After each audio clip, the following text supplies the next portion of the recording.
Today we're going to talk about two of my favorite topics, collective memory and baking. So what is collective memory? Well, what is not collective memory? I remember the time my dad cut down a tree in my backyard. You don't. I remember the time I made a casserole for my parents' anniversary. You don't. But maybe we both remember the day President Obama was elected into office, or maybe we both have memories of opening presents on Christmas morning. Or more recently, maybe we both have memories, just a few months ago, of being shut in our house, stressed, and perhaps baking something.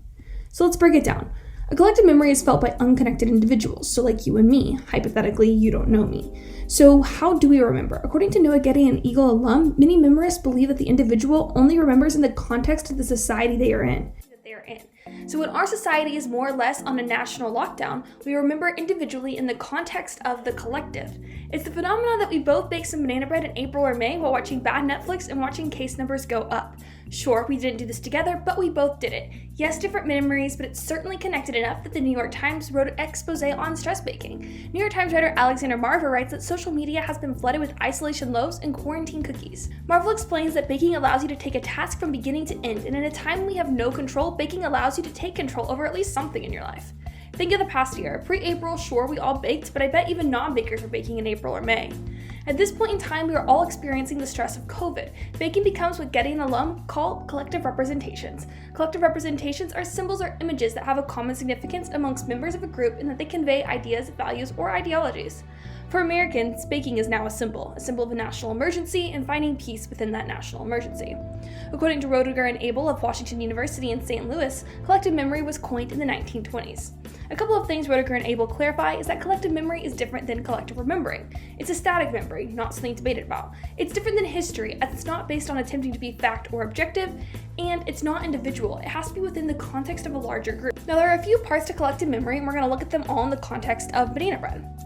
Collective memory is processual, it changes. Just like society changes, just like you switched from baking banana bread to baking sourdough bread, just like we went from a national lockdown to not lockdown to whatever it is we're doing right now. Collective memory is also unpredictable. I don't think I need to explain this in the context of the coronavirus. We don't know what the society is doing or can't predict how it will affect our individual memory. We also can't predict how we will all collectively remember our banana bread baking or if we even remember it at all. Collective memory is partial, so I don't remember everything that you remember. Our memories aren't identical, but they are represented by the same thing, baking, and happening in the same context, coronavirus. Collective memory is also usable. We can use it to relate to each other, to share on social media, to sell your new line of baking tints, and to text a pic of that perfectly brown banana bread to your mom. Collective memory is specific to you and to the group, so you remember by yourself in the context of everyone else in the group. In this case, everyone experiencing that lockdown life. Collective memory is also material. It's tangible, it's banana bread. It's that we're all collectively remembering these individual things in a material fashion. Henry Roediger and Magdala Abel write that collective memory is an umbrella term. The term reflects how people remember their past as members of a group. Collective memory is important because, as Roediger and Abel write, it boosts group identity and shapes social and political discourse. And then banana bread or sourdough or cookies, pick your poison, becomes a strong representation of collective memory because memories are formed as a collection of all five senses.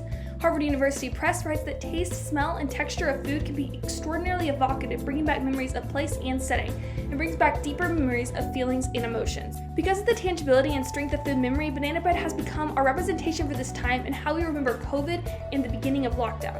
While we are still learning to remember COVID as it is happening, we can still see that collective memory is how we remember individually in the context of the group. And we all have a different memory, but somehow that memory is still the same. Thanks for listening. Have a great day.